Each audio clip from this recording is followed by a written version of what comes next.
Okay.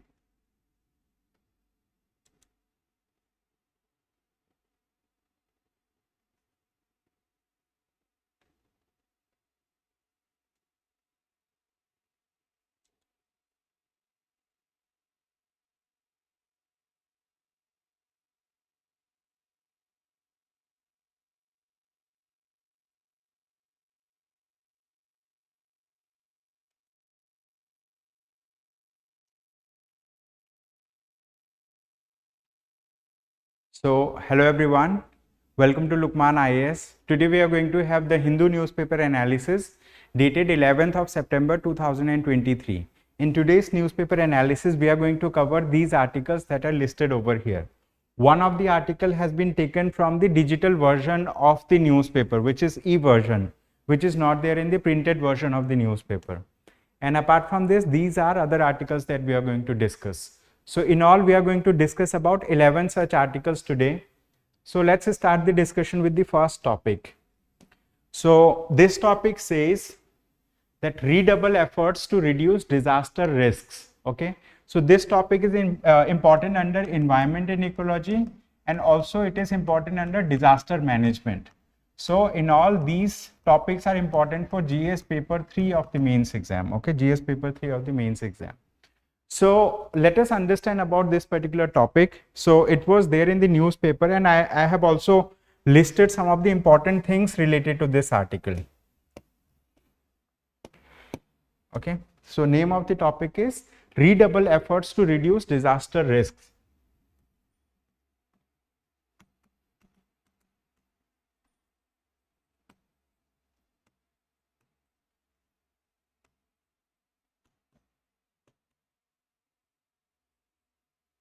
To reduce disaster risks.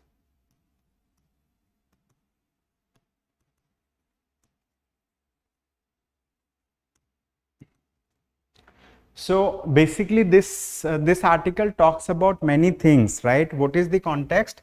The context is G20. One of the context is G20, and second thing is like one of the report that the United Nations General Assembly is going to come out with, which is UNGA, United Nations General Assembly is going to come out with Sustainable Development, okay, Sustainable Development Goals Summit, okay, which is SDG Summit. So let us understand this topic. In this article, they have talked about that, like, India and world at large, we need to double our efforts to reduce the disaster risks. Why we need to double our efforts? Because disaster is posing a huge threat, right? It is posing a huge threat to different countries across the world. Recently we have noticed that, like, there was earthquake in Morocco. Okay, so that's a, let's say, like, that's a natural calamity that has happened.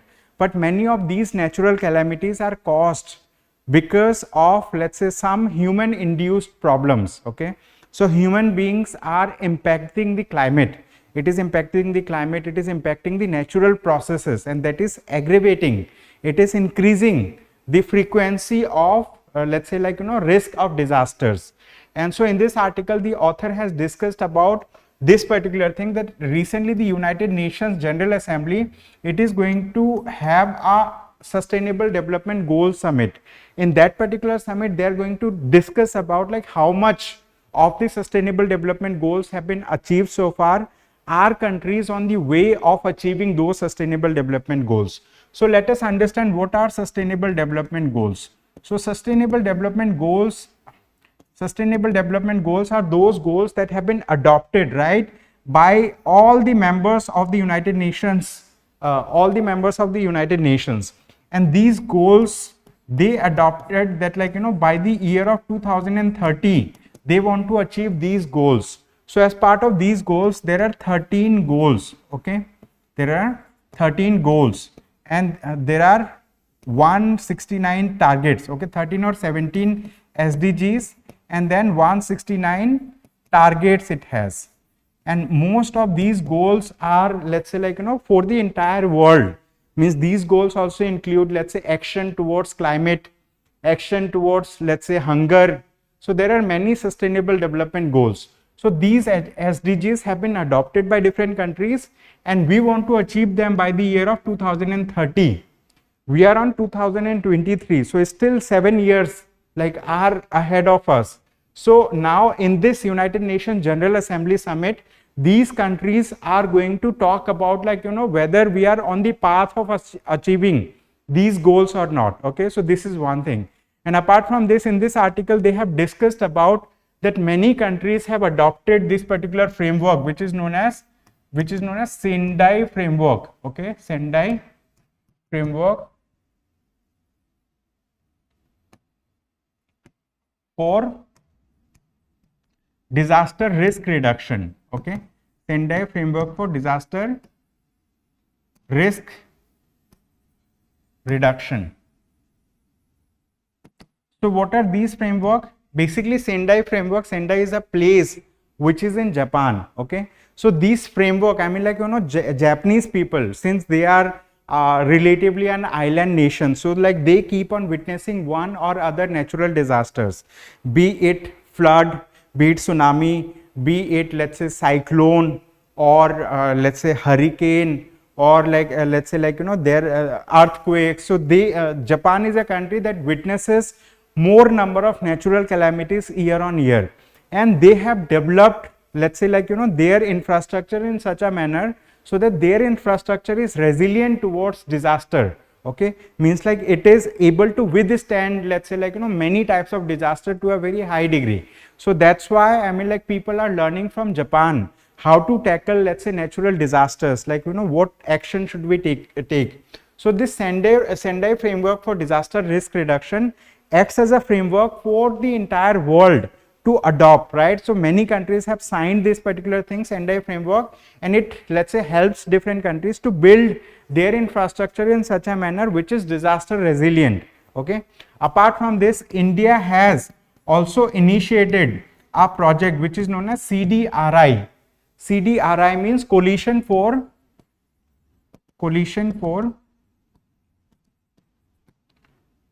disaster resilient infrastructure. Okay, coalition for disaster resilient infrastructure.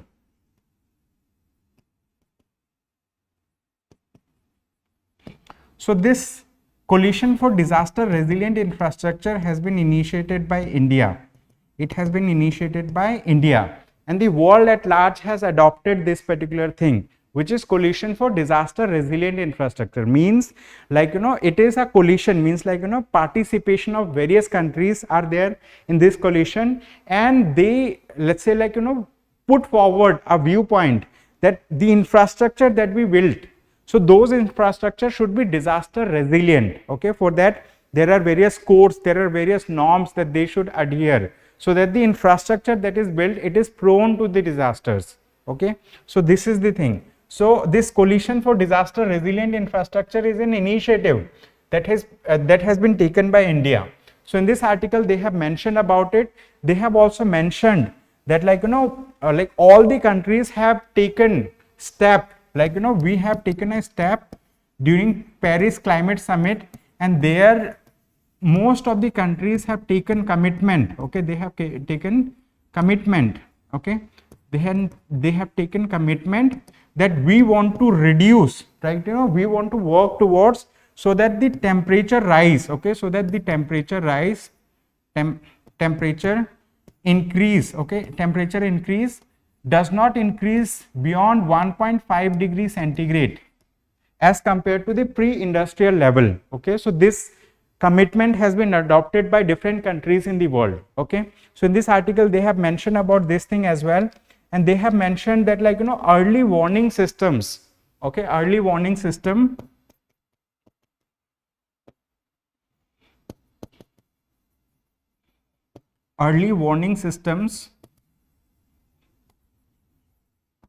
also play a greater role in reducing the impact of disasters. Okay, it play a greater role. How it plays in India, we have early warning system, and this early warning system has been utilized, right, during this Biparjoy cyclone. Okay, so recently there was Biparjoy cyclone in the coast of Gujarat. Okay, so because of this particular cyclone, there was zero death. Okay, there were zero death. Why? This zero death was attributed to early warning system that is employed there. Okay, it is because of early warning system, means like people were already made aware that there is an imminent disaster, imminent threat, so that they should evacuate from the place. Okay, so early warning system plays a very important role, and India has supported in development of early warning system. Okay, India has supported in development of early warning system, and the United Nations, right, it has then, let's say, adopted this particular thing, and now it is being adopted by different countries across the world. Okay, the early warning system that India has developed. Okay, so in this article they have mentioned that 24 hours early warning plays a greater role in reducing the impact of disasters. So like it can bring down the impact of disaster by 30%. I mean, like, you know, people who were, let's say, like, who could get affected, so they can evacuate if advanced early warning is released, right? So that's the thing. So in this article they have mentioned that we need to redouble efforts to reduce disaster risks. Okay, so for that also the author has talked about that the 15th Finance Commission. Okay, the author has discussed about a Finance Commission, which is the 15th Finance Commission. So the 15th Finance Commission has also talked about the importance of, okay, Finance Commission has talked about the importance of having disaster resilient infrastructure and having, let's say, like, you know, proper fund to manage the disasters. And in India we do have let's say, like, you know, National Disaster Response Fund, then we have National Disaster Response Force as well. They work together. Okay, fund means like it is a kind of sum that is earmarked for any kind of imminent disaster that comes. Okay, so the National Disaster Response Force, I mean, like, it includes those personnel who are trained to tackle any disaster related things, to rescue people from disaster or hazardous areas. Okay, so these things are working together, but like we need to make sure that we let's say double our effort to reduce the impact of disasters. Okay, so that's the thing. In this article they have mentioned about importance of doubling the impact of, okay, doubling the, let's say, like efforts towards reducing disasters. So we came to another topic. This topic is important from Indian society and polity point of view. So in this article the author has talked about the crime of false promise to marry. Okay, so this topic is important. We will discuss about it. We'll discuss quickly on the crime of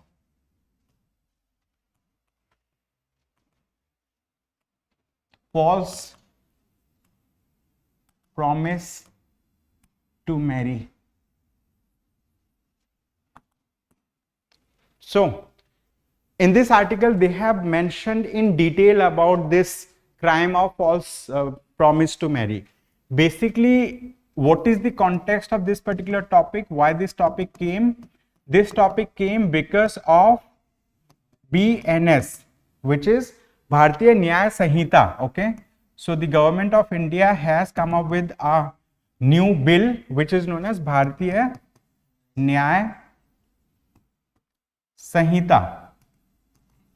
This Bharatiya Nyaya Sanhita, once it is implemented, it is going to replace the Indian Penal Code 1980 or sorry 1880. 1860. Okay, so it is going to replace the Indian Penal Code 1860.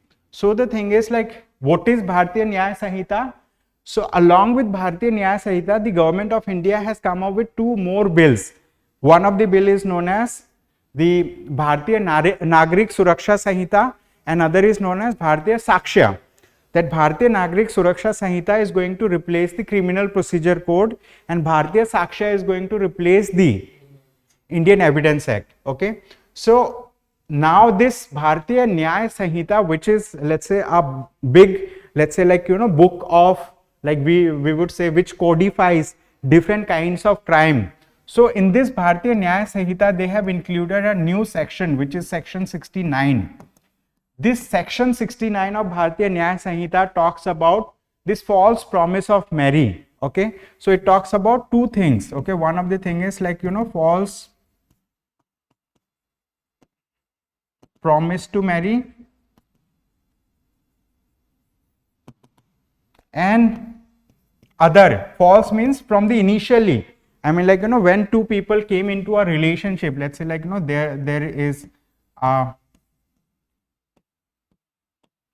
let's say there is a male partner, there is a female partner. Okay, so like, you know, they came into a relationship, they did not marry one another, but like, you know, this male partner has promised to marry the female partner.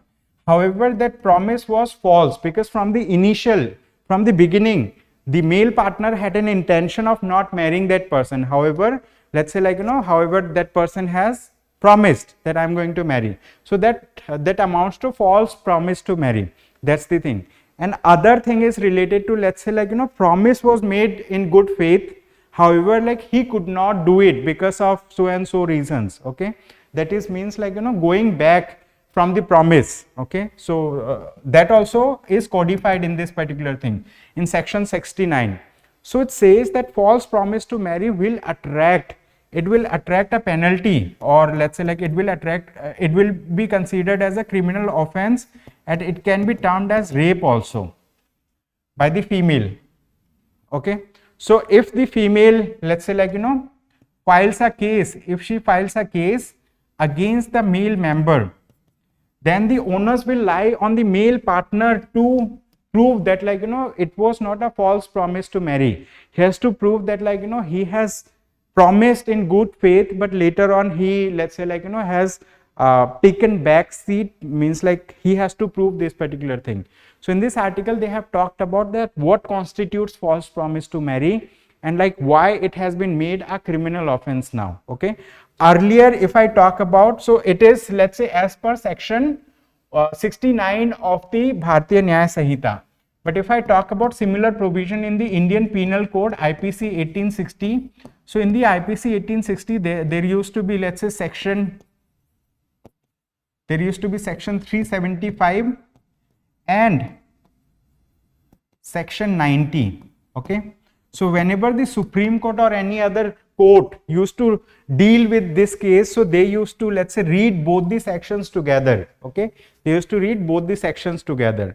So section 375, so in this article they have in detail mentioned, right, what is section 375, what is section 90. Okay, so this is the thing. In this article they have said that chapter 5 of the bill, I mean, like, you know, we will talk about first this particular thing, which is section 69. Okay, section 69 creates two violations, one by deceitful means, okay, and the one by false promise to marry. Okay, so like section 69 creates two type of violations. So let me make it little bigger. So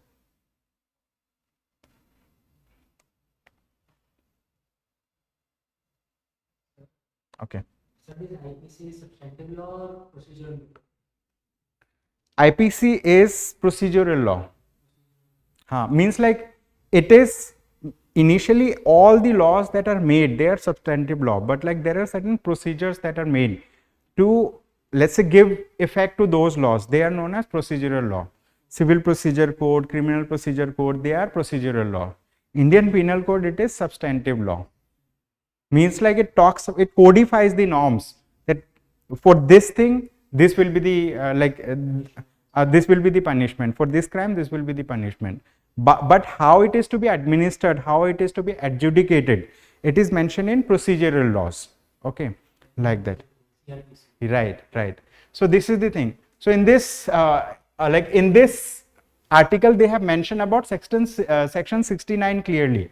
So section 69 talks about false promise to marry, other is deceitful. Okay, deceitful means. Okay, deceitful means.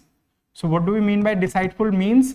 Means like, you know, by let's say saying the female partner that I'm going to promote you, I'm going to give you this job, I'm going to do this favor to you, and like, you know, taking sexual favors from the partner. So that is deceitful means. So deceitful means will definitely constitute the offense of rape as according to this particular article. Okay, they have mentioned this thing. And so they said that false promise to marry will attract only when a man makes a promise to marry a woman with the intention of breaking it for the purpose of getting her consent and sexually exploiting her. Okay, so in this article they have mentioned about, let's say, like what is the difference between deceitful means and false promise to marry, and they have also mentioned about IPC section 1860, right? So in section 1860 earlier it was not clearly mentioned the false promise to marry. However, like if they read together, so during judicial pronouncements the judges used to infer in that manner, but however it has been codified clearly. Still, let's say, like still there are issues related to this article, section 69. Earlier also there was an article that talked about that this actually, like let's say, like prejudices the women, right, in this society. So they talk about, let's say, like what roles the women should perform or not.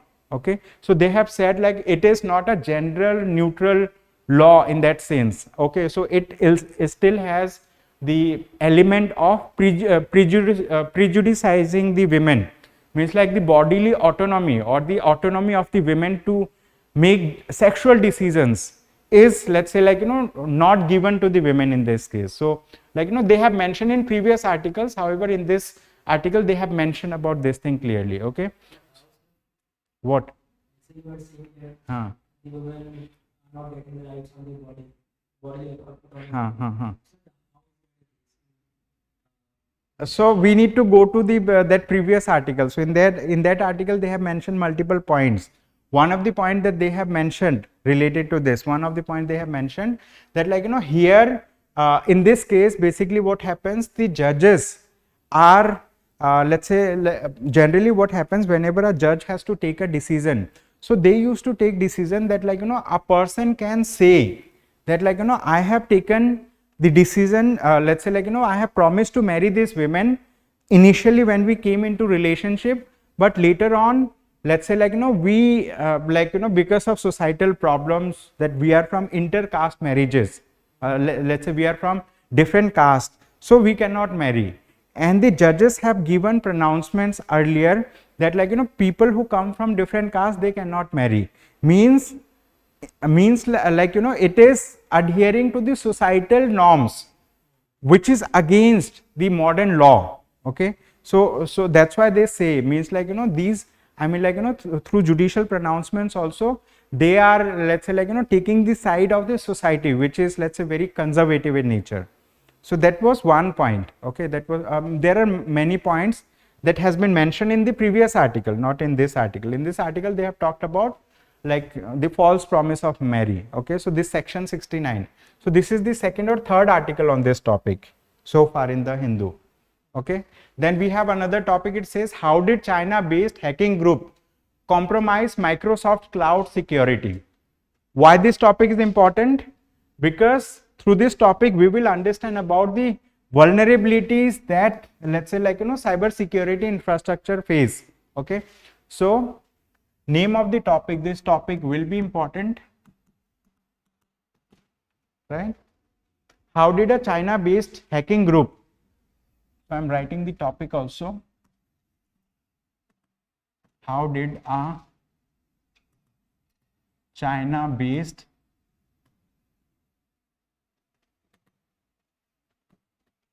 hacking group, okay, how did a China based hacking group compromise Microsoft's cloud security?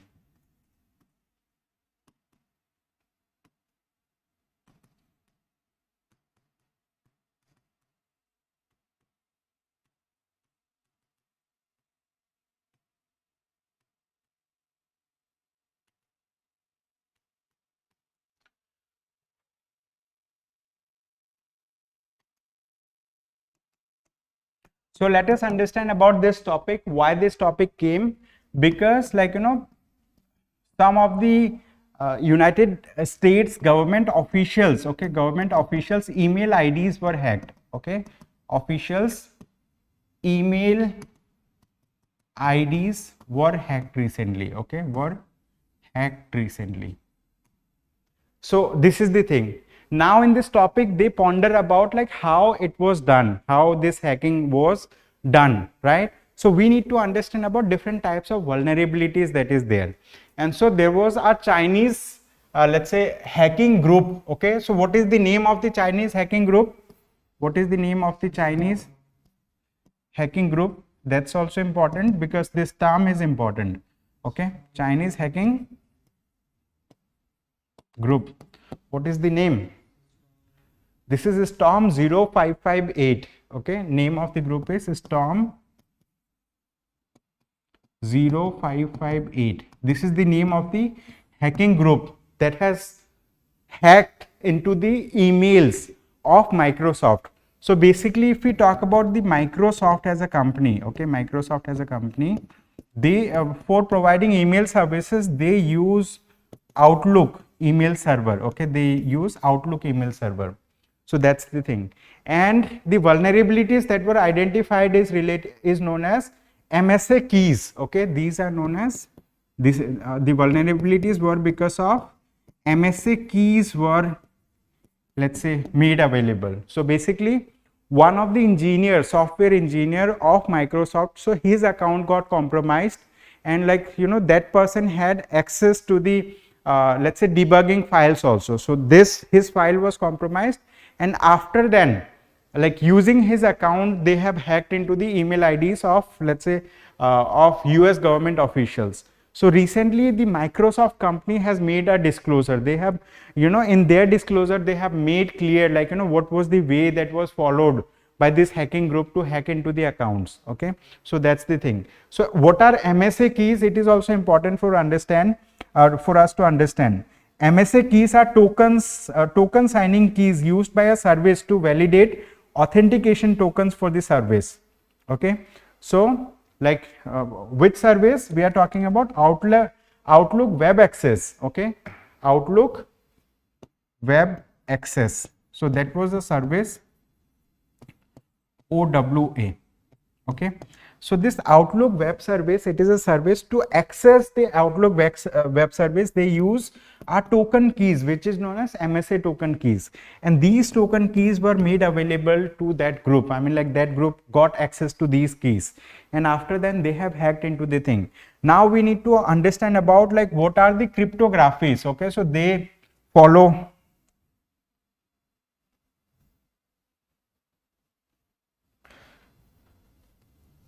it's not happening.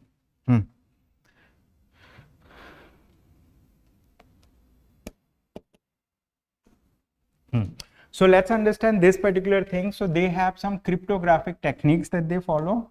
Okay, they follow some cryptographic techniques. Okay, cryptographic techniques. Cryptographic techniques are used for, let's say, encryption of the data. If we talk about this SSL, okay, SSL encryption. SSL means secure socket layer. Okay, secure socket layer. So what do we mean by this?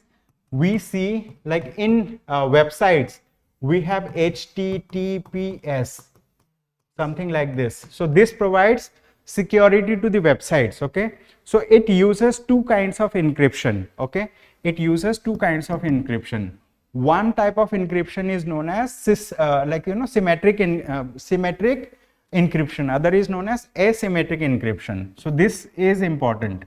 One of the type of encryption is symmetric encryption. Okay, one of the type of encryption is symmetric encryption. So what happens in symmetric encryption? So it has, let's say, two keys. Okay, it has two keys. What keys? One of the key is known as public key, and the other key is known as private key. Okay, other key is known as private key. So to encrypt anything, okay, to encrypt anything, they use the public key. Okay, they use the public key to encrypt anything, right? They use public key to encrypt anything. So like in symmetric encryption, there is basic difference in symmetric encryption. What happens? both sides of the conversation use the same key for turning plain text into encrypted text. Okay, so in symmetric, I mean, like, you know, so I'll be writing these things. So they use same type of keys. Okay, they use same type of keys for encryption and decryption. For example, first they will do encryption, and later on they will do decryption. Encryption, decryption means converting the plain text into some coded format. Okay, so that is encryption. Then at the receiver end, they use this decryption to extract the main information, to decode the information. So that is symmetric encryption. Then we have another which is known as asymmetric encryption. Okay, asymmetric encryption. So what happens in asymmetric encryption? They have, in asymmetric encryption, they have two keys. One is known as public key, second is private key. So to encrypt the data, they use public key. However, to decrypt the data, it cannot be decrypted using public key. It can be decrypted using private key. Okay, so that is asymmetric, let's say, encryption. So in secure socket layer, in let's say HTTPS websites, so they use these two types of keys, symmetric and asymmetric. So in this article, they have mentioned about this thing also. Okay, so generally in this article they have mentioned, let's say, like, you know, what is the form in detail. They have mentioned like what was the process that was followed by this particular grouping, which is known as this, I mean, like, you know, Storm 0558. This is the Chinese hacking group. Okay, but the Chinese officials have denied this particular thing, that, like, you know, it is not done by Chinese, and those companies that are saying this thing, they are spreading disinformation. Means, like, this is, I mean, like, this is the stand of China. So we need to understand about the stakeholders. There are three stakeholders generally. Okay, there are three stakeholders in this case. Who are the stakeholders in general? Okay, three or four we can say. Let's say one of the stakeholder is Chinese hacking group. Okay, Chinese hacking group. Second is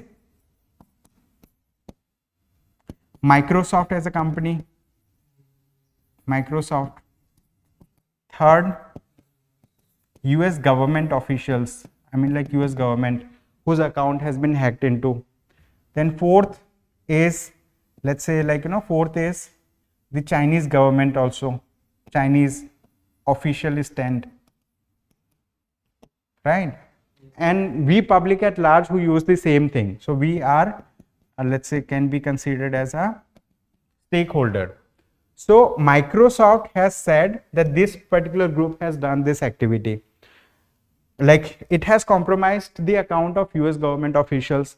However, Chinese officials say that, like, you know, it is like Microsoft is spreading disinformation. So now public is, let's say, like, thinking about like what has happened. We generally trust these companies. Why? Because these companies has one of the best architectures in the world. Okay, related to email and other things. So that's the thing. But, like, you know, sometimes these things can be reported. However, the company, like this company, has notified that they have taken care of this issue. They have addressed the issue of this thing. No further hacking will be done from here. So that's the thing. So with this, we came to another topic. This topic is important. It says the larger project of subverting the idea of India. In this article is related to one nation, one election. Okay, it is related to one nation, one election. One nation, one election. The present government wants to see whether, like, you know, we can move into the mode of one nation, one election. And for that purpose, they have, let's say, like, you know, started a committee. They have given this task to a committee which is headed by former President of India, Mr. Ramnath Kovind. However, in this article, the author has taken an opposite stand, that, like, you know, this is a centralizing tendency of the central government. Okay, it is a centralizing tendency of the central government. So the author says that, like, you know, although it is not feasible to go for one nation, one election thing, however, if it is done, if let's say people do effort towards it, so it will more centralize the thing in a similar way that like we have one nation, one ration card. Then like in this article they have mentioned, right, one nation, one tax, and like one nation, one election, which is they are promoting. So they say this oneness means that there will be only one government, there will be only one prime minister, there will be only one language in the country, and there will be one religion in the country, which is like largely the Hindus will be the one religion. I mean like largely like one dominant language, which is Hindi. So this is actually meddling with the notion or idea of India. India is considered to be a diverse country, right? So we find unity in diversity, but they, let's say, try to unify and homogenize everything. So that's why the author has condemned this particular idea. The author has taken an opposite stand.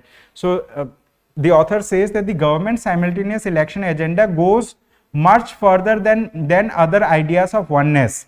It propounds, it will spell a, let's say, deepening centralization. Okay, so the author says it will spell a deepening centralization. So in this article they have, let's say, author has given many examples. Okay, but this article is although good but not that good. Okay, earlier let's say like we have read many such articles where they have talked about pros and cons of one nation, one election. In this article they have not mentioned anything of that sort. So again, this topic is important. Why it is important?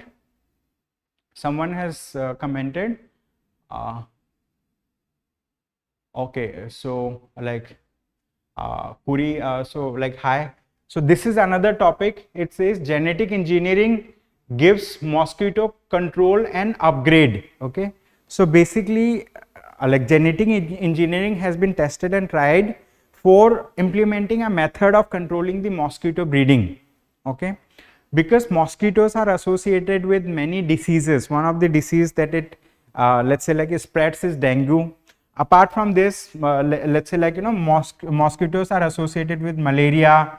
Then they serve as vectors for dengue, Zika, lymphatic filariasis, and yellow fever. Okay, so now in this article they have talked about one method that has been implemented. This method is known as gene drive technology. Okay, this method is known as gene drive technology. This term is important, you can note it down. Gene drive technology. What they have done basically using gene drive technology. So let's say like there are mosquitoes. Then mosquitoes are male and female mosquitoes. Okay, male and female mosquitoes. So using gene drive technology, what we do, we infect, right? We infect the male mosquitoes. Okay, we infect the male mosquitoes, and these male mosquitoes, once they breed with the female mosquitoes, they make these female mosquitoes, let's say like I mean like they cannot reproduce further, and after they do it, let's say like these female mosquitoes die out. So it will naturally tend to, let's say, wipe out the population of the mosquitoes. Okay, means like we infect the male mosquitoes, and these male mosquitoes, when they, let's say like go for breeding activities with female mosquitoes, so they infect them and they die out. And after 10 to 12 generations, these male mosquitoes will also get wiped out. And this particular method has been tried in many countries, in Israel, Brazil, and Panama. Okay, so it has been like used in many countries. So in this article they have mentioned about this gene drive technology, which is a new technology, and it has been publicly tried in many let's say countries. So now with rapid urbanization, I mean like in urban areas, wherever we have, let's say, open pond, wherever we have, let's say like water bodies, so there these mosquitoes cause one or other problem. To address that particular thing, they have come up with this thing. Okay, so in 2020, genetically modified mosquito called OX5034. Okay, so this is OX5034. This is a variant of the mosquito which is genetically modified. So this term is important because in prelims they may ask about that this term was in news related to which of the following. Okay, so this OX5034 is a genetically modified mosquito and was released in countries in Florida and Texas. These genetically modified male mosquitoes mated with female mosquitoes, but the self-limiting gene prevented female offspring from surviving. And male mosquitoes would then disappear from the environment after around a dozen generations, like that. Okay, so they have mentioned this thing. So this term is important. This term is also important. This is genetically modified mosquito name, and this is the technology, which is gene drive technology. Okay, so here what we do, we infect the male mosquitoes. Okay, so that the male mosquitoes, like once they mate with the female mosquitoes, they infect them. Okay, so that's the thing. Now this is another topic. It says Morocco quack tall rises above this. I mean, like, you know, so Morocco is a country in Africa. So basically in African continent, Northern Africa. So what has happened there, like we have witnessed a massive earthquake, and the earthquake was 6.8 magnitude, means like in the Richter scale it is 6.8 magnitude. It has caused huge damages in one of the villages, and around 2100 people have been killed. So related to this, what you need to study in your free time is, like, you know, what are earthquake waves. So we have primary waves, right? What are the things that you need to study is, like, I'll write it down. So we need to understand about earthquake waves. Okay, earthquake waves. So one of the wave is known as primary wave. Then we have secondary wave.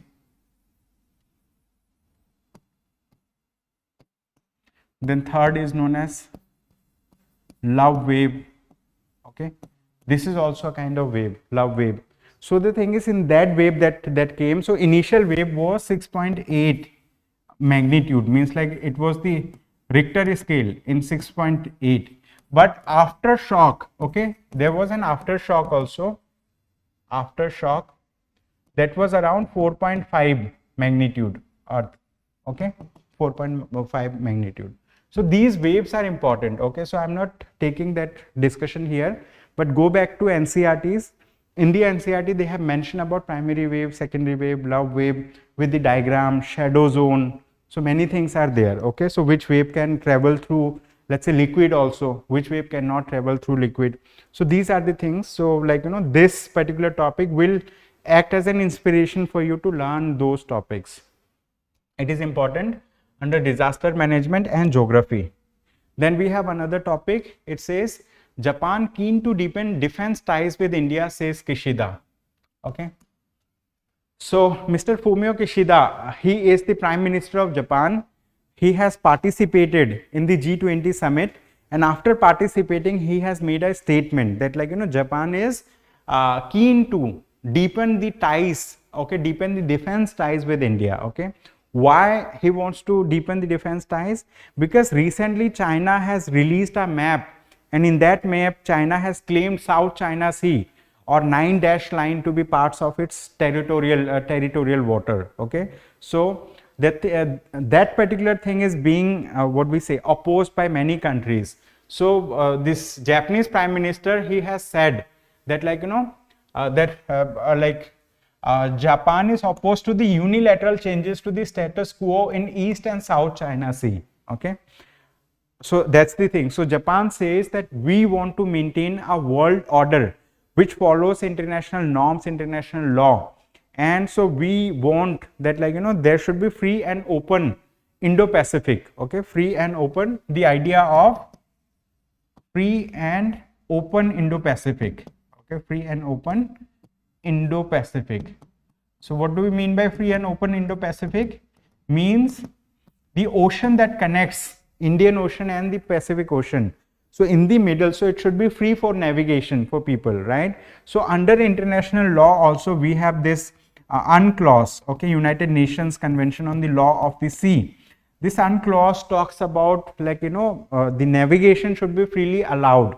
However, since China is asserting its sovereignty in the South China Sea, so this is being, let's say, resented by different countries, and different countries are opposing.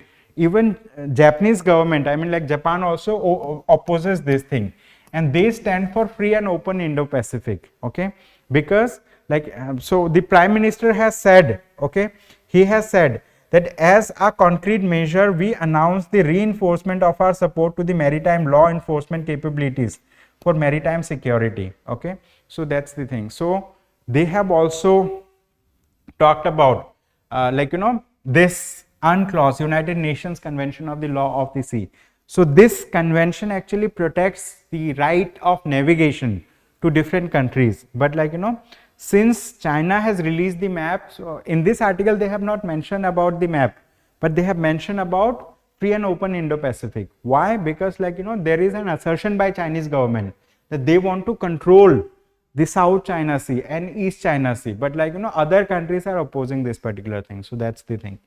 So with this we will move to another topic. It says as G20 plans to explore crypto regulation. Okay, so now we have recently planned that like we will go for regulation of cryptocurrencies. So cryptocurrencies are functioning across the world. However, these cryptocurrencies are, let's say, like not being regulated, because like their main model is like they want to avoid regulation. Okay, means like there is no central agency that regulates them. But these G20 nations have come together with a statement that they want to regulate the cryptocurrencies. Okay, and how they want to regulate the cryptocurrency? For that they are making a framework, and for making those framework, different countries are, let's say, like looking at their own legislations.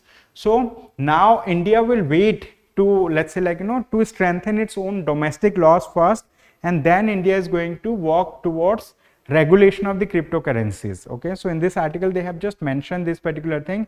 They have also mentioned it welcomed a synthesis paper from the International Monetary Fund and the FSB, okay, which includes a roadmap for coordinating regulatory frameworks that factors in risk, including those specific emerging markets, like that.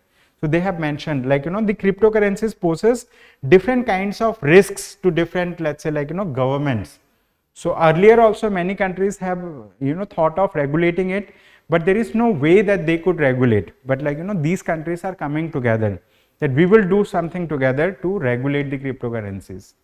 That's the thing. Again, this topic, Aditya L1. So Aditya L1 is the solar mission of India. So it has been launched by Indian Space Research Organization, by ISRO. So after launching, I mean like it is going to go to the Lagrange point 1. Okay, where is Lagrange point 1 located? This Lagrange point 1 is located between Earth and Sun. Let's say this is Sun, this is Earth.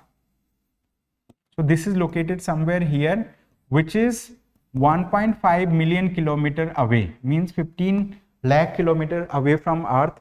So we have just launched this, I mean like Aditya L1. As of now it is, let's say, revolving around Earth, right? Earthbound orbit. So we are doing the maneuver. Why we are doing the maneuver? Means like we are changing its direction to increase the eccentricity, okay, of the orbit.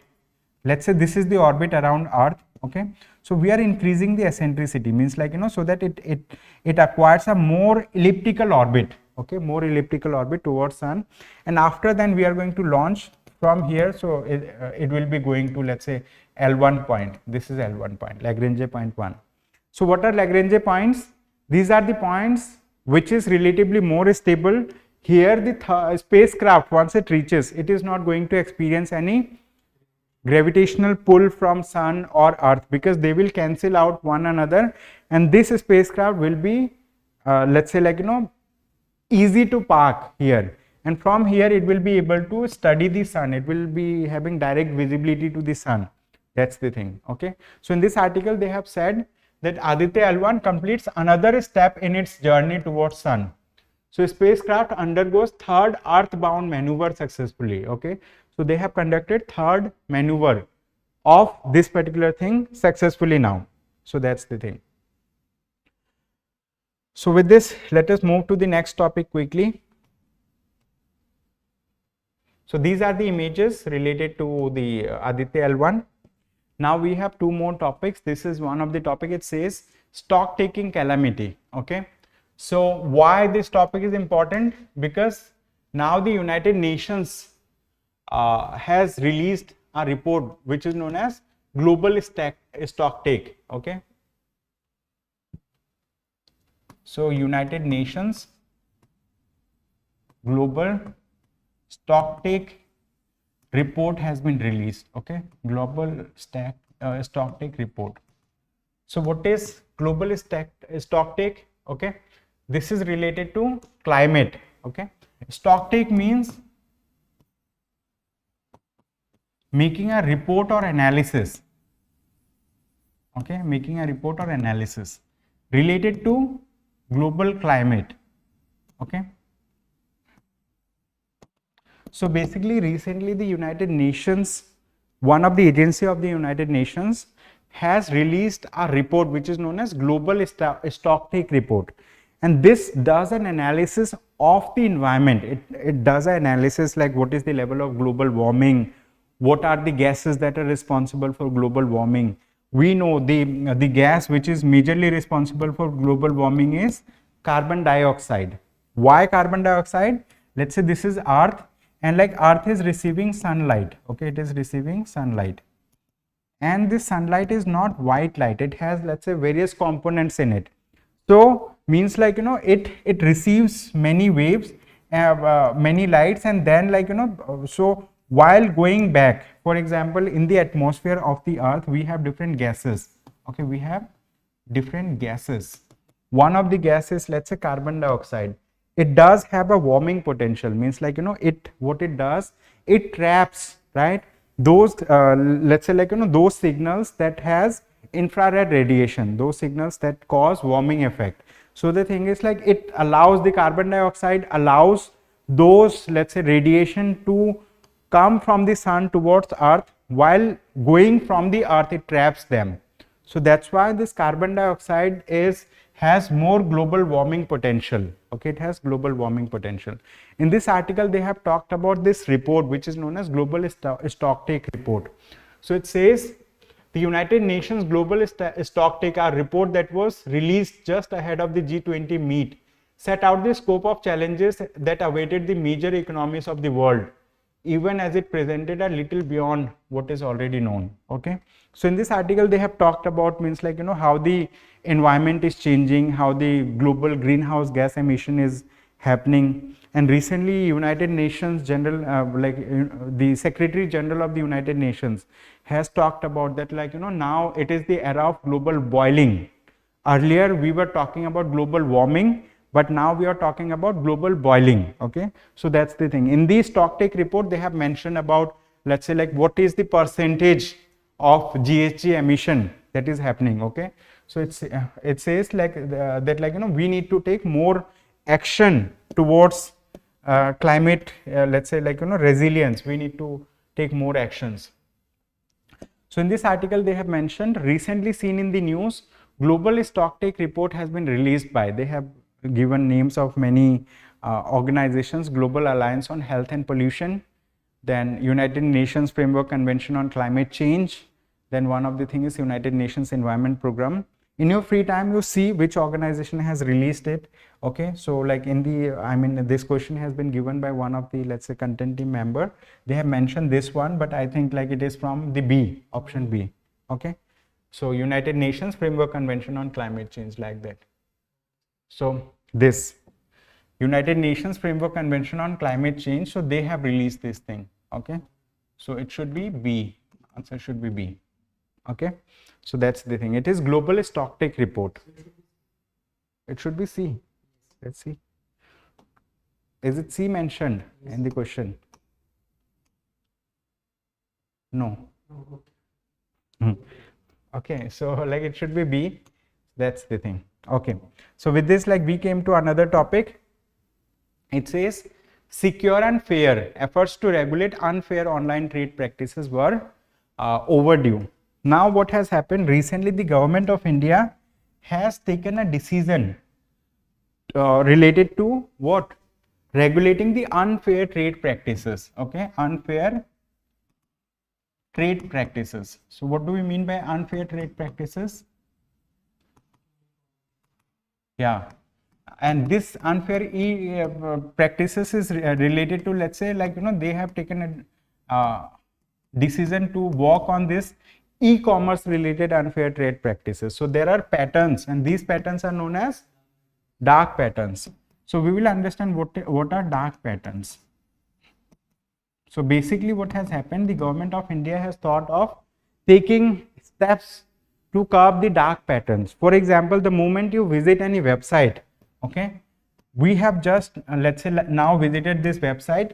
In the website you will see that this product is going to go out of stock. Purchase it within an hour, purchase it within 24 hours, means like, you know, there will be, let's say, time running, okay, time running that happens.